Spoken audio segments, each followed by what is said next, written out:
And from police, what do you need from them moving forward? I need them to do their job. I need them to find out what happened. I need them to find out what in the world these boys were doing out in the backyard. I'm not going to stand back and let it go.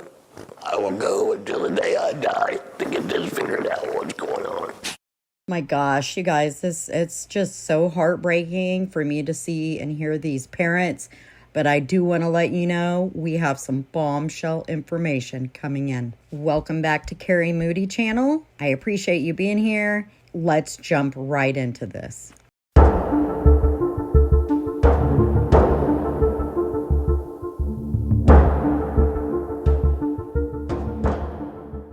Okay, so first I want to go over some of the developments that occurred overnight with interviews with Ricky's parents. Now, Ricky's parents say that they received items of their sons that were left in Jordan's house, but that Jordan took the items to one of their friends' houses, to the parents' friend's house, so they could pick them up. Jordan has yet to say anything to any of these families, by the way. His parents said that they are meeting with the prosecutor's office as they have now hired an attorney. They wanted to get an attorney to help them make sure that this is investigated properly.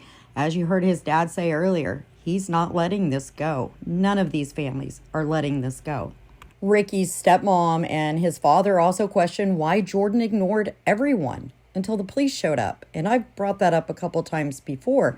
So not only was he receiving text messages, Facebook messages, phone calls, and the fiancée showed up at the door, banged on the door, went inside, yelled for them. He didn't hear any of this stuff. But when she called the police and the police showed up just shortly afterwards, Jordan had no problem. He met them at the front door. Remember, he was in his robe with his boxers and that wine glass that he had put water in, according to his attorney. Now, Ricky's parents also said that when the fiancée went inside, she was able to actually see the body sitting up on the back patio through the large windows. And I had wondered this, and that's why I'm showing all of these pictures. There are so many huge windows around this whole home. It would be very hard to walk through any room without being able to see outside, either to the front yard or to the backyard. And there had also been question of whether or not Jordan's two dogs were there. And I had said previously I could not confirm. The fifth man that was there said that the dogs were there the whole time. And it's also Ricky's parents' understanding that, yes, the dogs were there the whole time. Now, I understand the question of, well, did he not let the dogs out? Well, you can clearly see a visible doggy door in one of the main back doors, not the sliding glass doors, but a main back door. And you can see that doggy door is visible.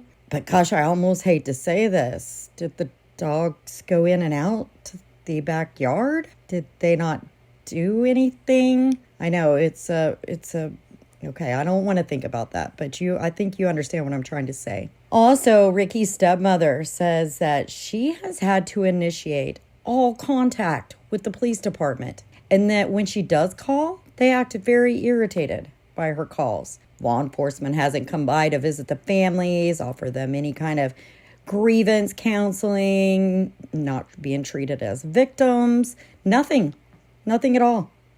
They've all had to make contact with the police department. The police department really needs to be doing better, at least in this circumstance. And if they feel that no foul play occurred, they should at least be reaching out to these poor families and keeping them up to date. I mean, come on. Seriously, I think that law enforcement needs to learn to do a whole lot better when it comes to these things.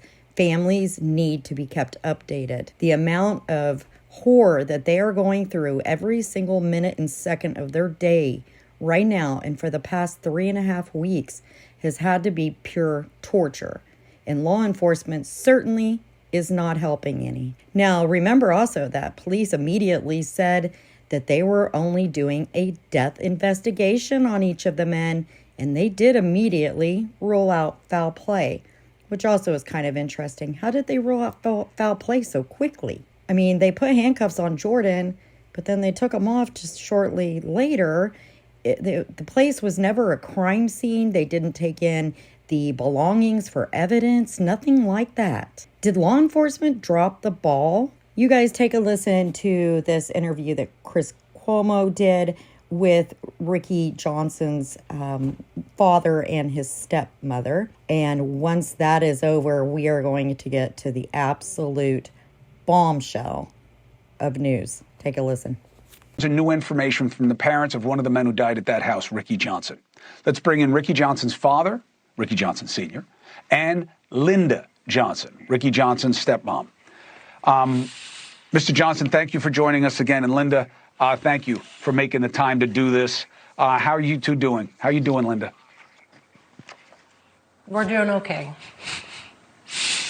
We're hanging in there as we can. Good, thank you. Linda, you and I were talking earlier today about what doesn't make sense to you here. First, what have you learned that is not public information for the rest of us? Well, I had received some personal belongings from Ricky, my son. They were left in the house, in Jordan's house. And he took them over to a friend's house for us to grab them. So the police didn't have them, and it makes you ask questions about how thorough the investigation was, correct? Right. They were left in Jordan's house, yes, and the police did not grab them. And what does that mean to you? It just means that they weren't thoroughly looking everything over in the house. They weren't looking at it as a crime scene. Now, the good piece of news that I want to let people know, so it's not just all negativity here in terms of getting you some answers. Tomorrow you have a big meeting. Who's it with and what does it mean to you?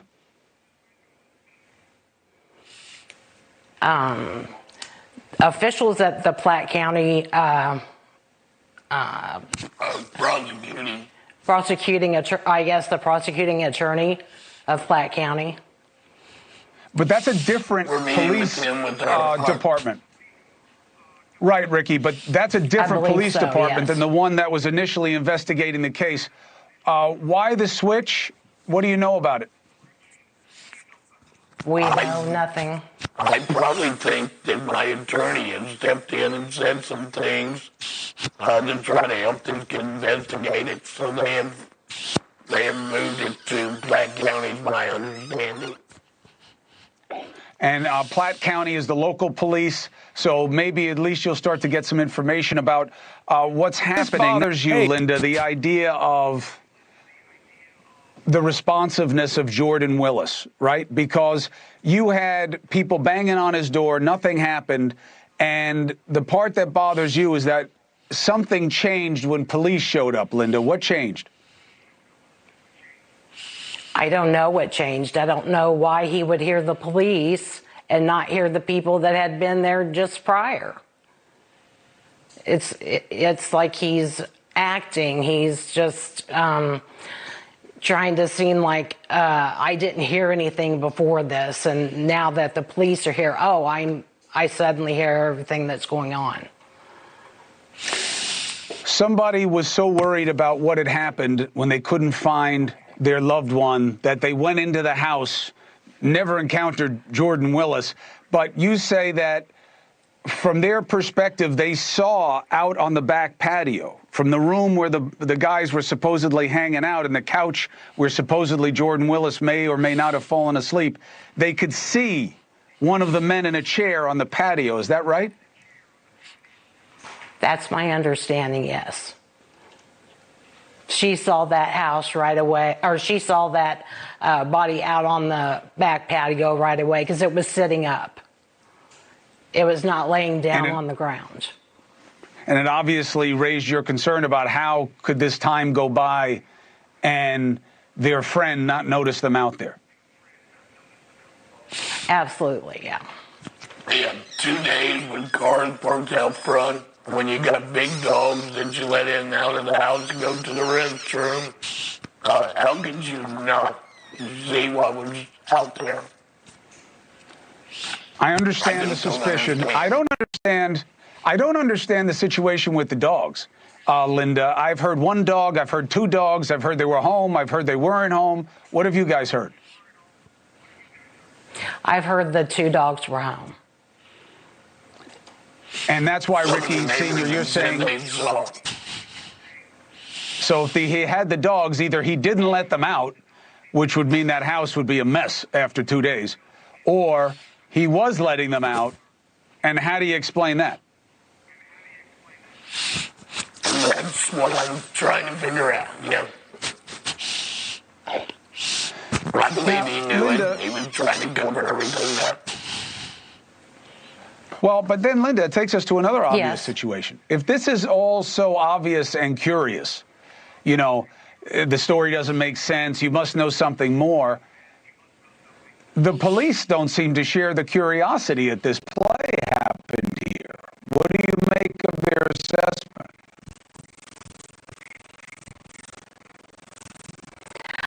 I think 3 dead bodies in the backyard under would be looked at as foul play, and to some degree. I don't know 3 men dropping dead and freezing in the backyard. I don't know how they come to that assessment. The only time you've heard from the police... Go ahead, Ricky, say it again. That night when you found out, what happened? Yeah, when we found out somebody was dead, we went over there, and the police stopped us and got our information and said they would either come by our house within 2 to 4 hours or contact us. They never did. You went to the house? I've become a Ricky translator.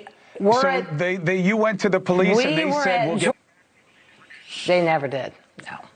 I've had to do all the calling to them. And they've done nothing since. I haven't contacted us in any way. And when you call them, what do you get?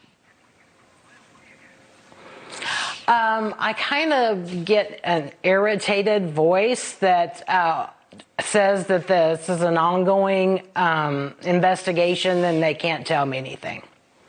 Even when I explain that I'm, his stepmother calling for his father, none of that seems to matter. They don't even say they would come to the house and explain something to me.